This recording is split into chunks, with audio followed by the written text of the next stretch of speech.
Afternoon, everyone, and thanks for joining us today. Despite outside is beautiful sunshine, so I appreciate everyone coming.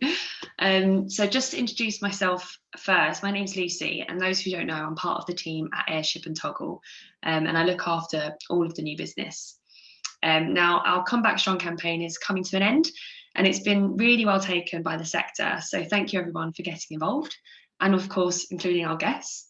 And it's actually, if anyone's first masterclass is this one, then our Comeback Strong campaign we have is offering both of our platforms, Airship CRM and Toggle, completely free of charge for all of the sector. And that's all the way until June, when everywhere reopens again. So it's been taken really positively so far. And if you're not already, then do get in touch and we can get you set up. So I'm really excited to be part of this webinar today, though. I'm introducing Cari, Head of Marketing at Peak and Poke, who specialise in off-the-shelf, ready-to-go branded games. They're built with the idea of engaging and entertaining audiences so that brands can capitalise on the power of games without actually having to think about doing it bespoke. For any of you who got involved in our Christmas Jingle Jetpack Santa Challenge last year, which was so many people, you have Peak and Poke to thank for all of those hours of entertainment. I can't quite believe how incredibly successful that campaign was, and looking at the scores and the hours spent on it as well, don't know how anyone got anything else done in that month. But the aim of our Jingle Jetpack game was really just to give the sector a bit of fun, a distraction from the craziness going on, and it really did deliver. So a huge thank you to Peak and Poke for that.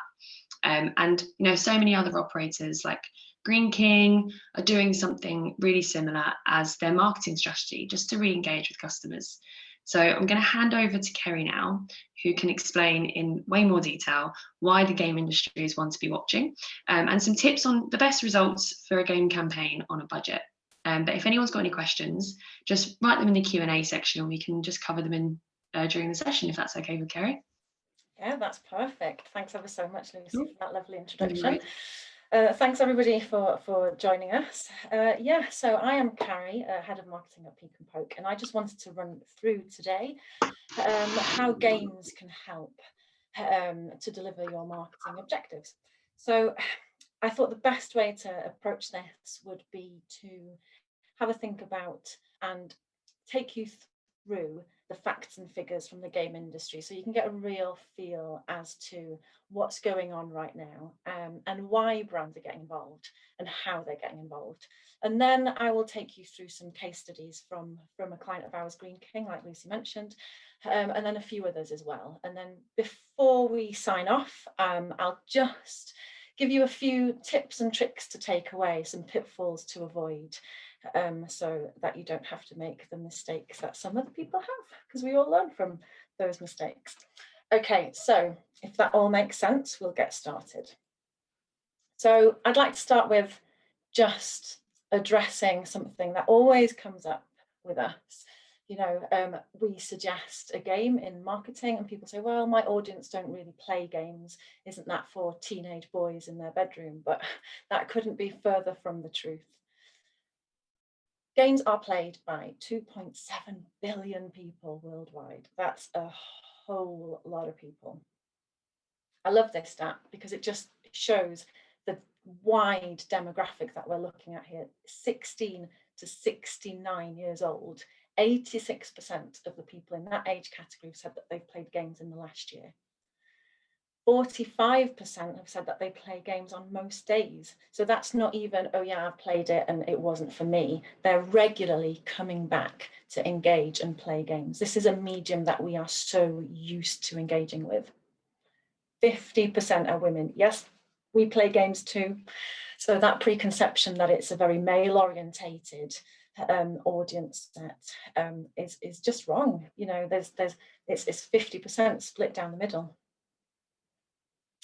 And 46% of people who play games most days are over 40. Now, if you think about, the millennial age, which I'm just on the cusp of, and the Gen Zs, they've grown up playing games. So we are so used to being entertained in this way. So it really is no wonder that brands are getting involved. Now, if I was presenting to a room full of people right now, I'd be asking them to put their hands up and have a guess at what the global games market is worth. Nobody ever comes close to 152 billion. That is more than the music industry and the film industry combined. And actually, the figures from 2020, which aren't quite published yet, but they are looking like they're going to be closer to 160 billion. It's a massive, massive industry. Now, obviously, post 2020, we were all at home, we were all locked down, we were all looking for ways to be entertained. And the gaming industry had a massive boost from that. There was a 115% increase in gaming during lockdown, because we were all looking for things to entertain us, weren't we? Like, you know, Netflix and all the streaming sites grew massively. The UK mobile gaming audience grew by 50%. That's 8.8 million new gamers. That's a huge audience here that we can tap into. I've put this in about Animal Crossing because that is in our house. We love it. We play it all the time. And it dropped at exactly the right time. It dropped in March last year. And I don't know if anybody else plays it, but it was a lovely way just to kind of leave everything else behind and create your own little world. So 2020 has been a very important year for gaming and for increasing those audiences and for brands engaging with their audiences in that way too. So one of the things that I find especially interesting is why do we play games, and why have so many people been playing games of late? Now, I'm not going to talk to you, I'm not going to explain this hierarchy of needs. I'm sure we're all very aware of it, although I have been told that I'm missing a bit at the bottom, which is battery and Wi-Fi. But, you know, as the basic needs, if we're thirsty, we have a drink of water. That fires off a chemical reaction out in our brain, okay? And then obviously as we go up through the pyramid, we get those psychological needs and those self-fulfillment needs. We do things that give us a dopamine hit. They give us a chemical reaction in our brain and we want to do it again. And good games think about those chemical reactions and how they can make us play again, how they can fire off those dopamine hits. We think about the principles of a good game. They will always have achievements. You know, there'll be a progress that you are trying to get to something, you are trying to achieve something. Competition, we're a competitive bunch. I mean, you'll know if you ever played the Dingle Jetpack from Toggle. You know, everybody is trying to win something. Everybody wants to compete and to further themselves. Immersion, I mentioned earlier about Animal Crossing, you know, and the community that can bring, that can give us a real sense of friendship. And cooperation too, working together to achieve a common goal. So all of these things you will find in good games. If you think about any games that you've played of late, these will be in there. And more importantly, they need to be fun, because if they're not fun, we're not going to play them. Okay. Am I with you so far? Sorry, I'm very aware. I have been told that I present at 100 miles an hour. So if there are any questions, please feel free, and then Lucy can stop and then go, she's going too fast. Can she explain that a little bit more? I will do. Okay, so those dopamine hits, those chemical reactions, this is how they make us feel. Games can make us laugh out loud, they can make us punch the air in delight, they can make us scream in frustration. And that if that is the result of a marketing campaign, we know that we are connecting with our audience on an emotional level. We know that we are connecting with our audience in a meaningful way. And that is what, you know, makes them come back. That is what builds loyalty. That is what makes them to be our kind of brand fans. And that is what we want. We want to connect with our audience on an emotional level. So I hope everybody's still with me so far. I just wanted to take you through what some of the brands have been doing in lots of different ways. Gaming is huge, and there are so many different facets and so many different ways that you can get involved. And also, it's not a new thing. I don't know, top corner over here, I don't know if any of you remember when Kellogg's used to do CD-ROMs and put them on the front of their cereal packets. Those were good days. And I remember getting those and being really excited to plug them in and play their mini games. So this is not something that is new. Brands have been doing this for a long time. So obviously brands can create games from scratch. You can also do some in-game sponsorship. So for example, Mercedes-Benz here have a car that is in Mario Kart. You can also put a hoarding within FIFA, you know, with your brand on it. There's small gamification mechanics that you can take. So rather than doing the big game things, you can take little elements like spin the wheel. These are very, very easy to implement and very powerful tools that, you know, if that is on your website, you can spin the wheel and you can get 50% off your next bill. That is a very quick, very easy way to kind of bring people back into the venue and to engage them as well. Gamification techniques that McDonald's have been using for a really long time. They're really good at using gamification techniques, and we think about, you know, the Monopoly campaign that they run, and that's coming back for 2021 because we know how successful it is. People love it, and it gives them this sense of progress, this sense of achievement, and then driving them back into the store again. A big thing that's happened of late as the industry has moved forward is esports. Now, I couldn't really get my head around this, you know, people congregating in a room to watch somebody play a video game, but it is massive. It is absolutely huge. And I could do a whole presentation on esports itself, but brands have been getting involved in this as well by either sponsoring a team or by running their own events. So there are so many ways that brands are getting involved. You'll see now as well that establishments are putting games into their venues to make it a destination to entertain and engage people while they are in the venue as well. So there, like I said, there are lots of different ways brands can get involved. I wanted to share this one last campaign that has really struck a chord with me. I'm just going to pause it because it's going to autoplay. It's really struck a chord with me because it's a different way and it's had some fantastic results in terms of just getting a brand in front of a community. So this is 2 minutes long. It does have some swears in it, so I hope you're not easily offended. If you are, maybe just close your eyes and close your ears, and I'll tell you to come back in 2 minutes. I'll see you on the other side. Let's now talk Fortnite, shall we? It's the newest video game craze, spreading fast among kids, college kids, even celebrities. Kids are nuts for this Fortnite. Fortnite has taken over the gaming world, becoming the most streamed game on Twitch ever. But brands are left out of the action, either tweeting from the sidelines or paying big bucks for in-game sponsorships. So when Fortnite announced a new event called Food Fight between Team Pizza and Team Burger, Wendy's saw an organic weigh-in. We found out Team Burger stored their beef in freezers.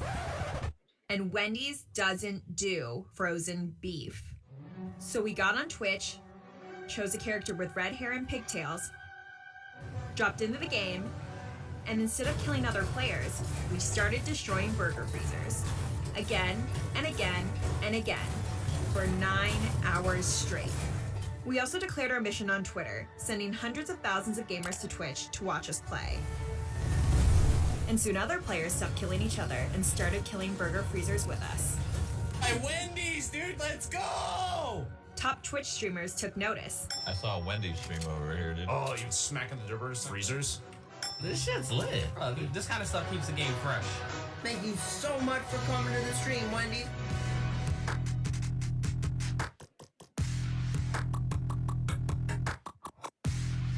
News outlets were talking about it. Even Twitch posted a highlight reel of Wendy's best freezer kills. Then, our own competitors showed us some respect.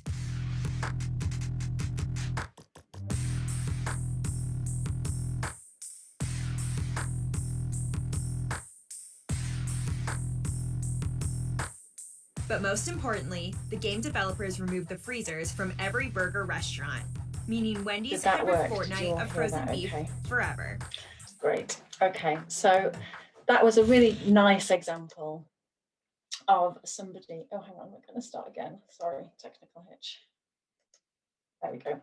That was a really nice example of Wendy's utilising their campaign messages, "We don't do frozen beef," and actually going into a community like Fortnite and driving that message in a really engaging and fun way. Now, that's great. I'm sure if you have an agency that can kind of deliver that for you, that is not going to be a cheap thing to do, even though it's organic. Are there opportunities to get involved that can not only deliver marketing results, but can utilize your brand, your campaign messages? And this is where kind of branded games come in.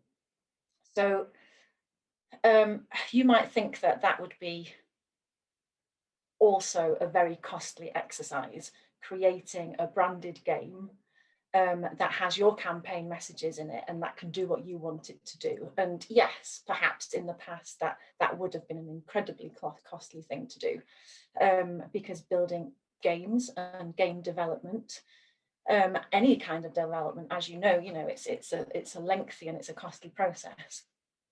But what you'll find now is companies like Peek and Poke and others who have already invested in creating games that have those good core gaming principles embedded into them, so that you don't have to invest in the development process, and then you can just layer over the top with your brand and your messages, and that makes it a really cost-effective way to get involved.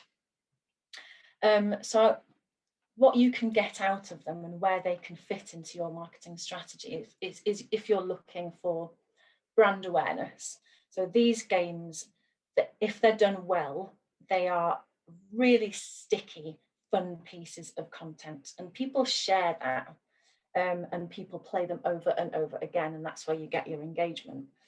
In terms of acquisition, customer acquisition, lots of people use them to have vouchers, disseminate vouchers. So then, you're driving people back into the venue at that point too, as a competition mechanic. Data capture, there would always be a leaderboard on a game. And if you want to get onto the leaderboard, you have to put in your email, and that's how you kind of enter the competition, and then you get that data capture too.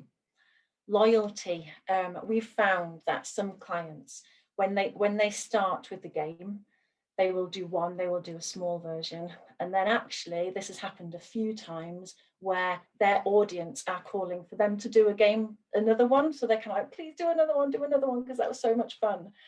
And that is exactly what you want from your customers, from your audience.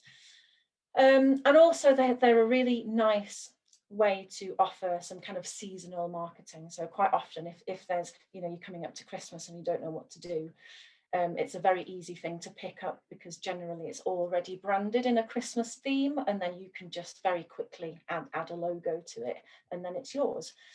And the same goes for other things that happen throughout the year, Easter or Halloween, or even a big sports event. There are generally games that you can use that are already made for that event, and then you can just tweak it slightly and make it yours. So hopefully that makes sense. So I just wanted to take you through some of our kind of client case studies now, Green King being one of them. So they came to us just before their 2019 Christmas campaign, and they had been looking at doing some bespoke games, and they were being quoted, you know, over 20 grand just to test the process, which was obviously very difficult if you've not tested anything yet. You want to make sure that it's going to work. So they came to us as a white label provider, as somebody that had already got these engines ready to go, and they just tweaked a few elements of it. Their main, what they really wanted to get out of this was to engage their customers who were in store and drive them, in store, in the venue at the farmhouse inns, just to drive them back to come back during their Christmas period. So this is the game that they did. It had their character, who was Mrs. Claus, as fronting the game. And this game delivered them 17 minutes of engagement time per player, and each player played it 11 times on average. And this was just within the venue. They didn't do a lot of social around this. So it worked very well for them, so much so that they came back last year. Now, obviously, last year was a very different year. There was nobody going into restaurants, unfortunately, but they wanted to engage their community on social. They wanted to entertain them in some way while everybody was at home. And they wanted to offer some vouchers so that when things did open up again, they had these vouchers to spend at Hungry Horse. So, and I should say, actually, that when you're looking at these games, you'll probably go, oh yeah, that's a little bit like Crossy Road, or the other one is a little bit like Flappy Birds. And that is a conscious decision. You want these games, these marketing tools, because essentially that's what they are. You want them to be quite intuitive. You want people to know what they're supposed to do with them. The last thing you want is a game that needs 3 pages of instructions so that you know what you're doing with it. You need to be able to quickly get what you need to do, grasp the concept and get on with it. So that's why they're quite rooted in nostalgic games that we kind of instinctively know how to play. So this one is a hopper, and they changed the character to their Belinda, the battered sprout, and she had to run through the Christmas landscape. And this one was shared on their social, and it was played 500,000 times, an average engagement time of 15 minutes per player. And they also asked people to opt into their marketing so that they could continue to talk to these people off of their social and through into their marketing funnel. And they had a 61% marketing opt-in rate. And people were going mad for it on social media. When they took it down, they got so much stick. Please bring it back, we're addicted. So the conversations that they were having with their audience while their audience and their customers were at home were really valuable. And those people will now have an affinity with Belinda the Sprout. I mean, why wouldn't you? Doesn't she look adorable?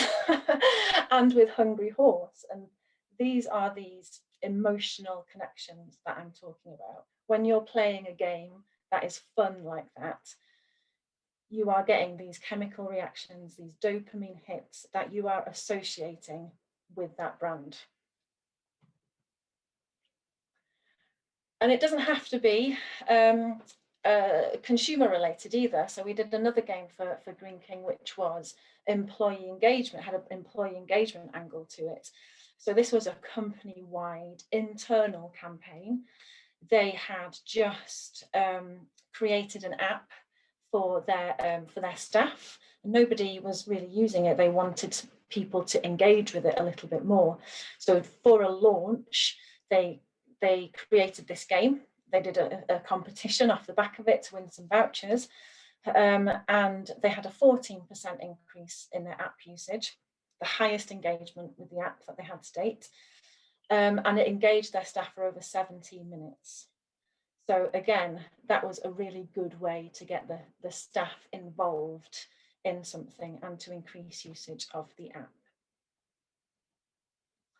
I put this in because this is a really nice story. While this isn't hospitality related, what it does show is that you can create little elements within a game to promote things that you have going on. So if you have a special campaign or a special offer, you can actually use a game to promote those as well. So DFDS obviously are a ferry company, and we had worked with them for a really long time. They're one of our longest standing clients, and it's one of those clients where they just did one game at Christmas, and then by the end, during the height, they were doing 4 games a year because their audience were calling out for it on social media. So with this one in particular, they wanted to promote their restaurants on board. So we created a mega boost within the flyer game, and it kind of every now and then it would kind of give you a different restaurant from a different route. And if you collected those, it would unlock a special offer, and then it would give you discounts off your ferry crossing as well. So actually, this one gave them a company record.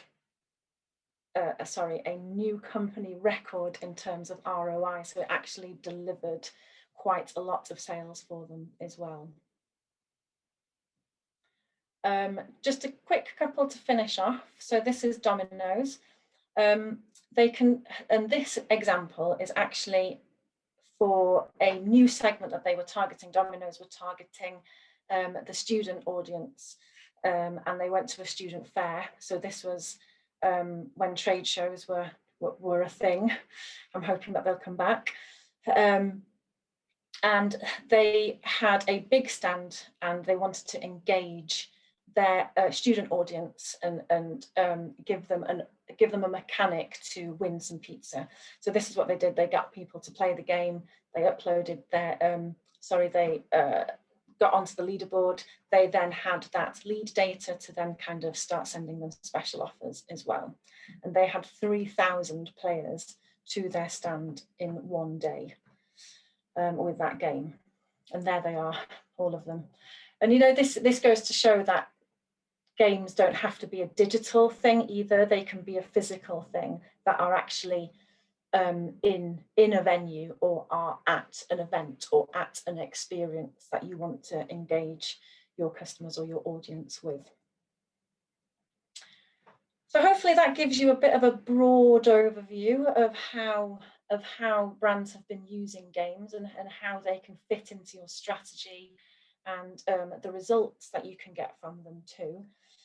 Like I said, if you've got any questions, we'll get to them. I don't know if there's any questions now, or if you want to wait until the end before I jump into this section.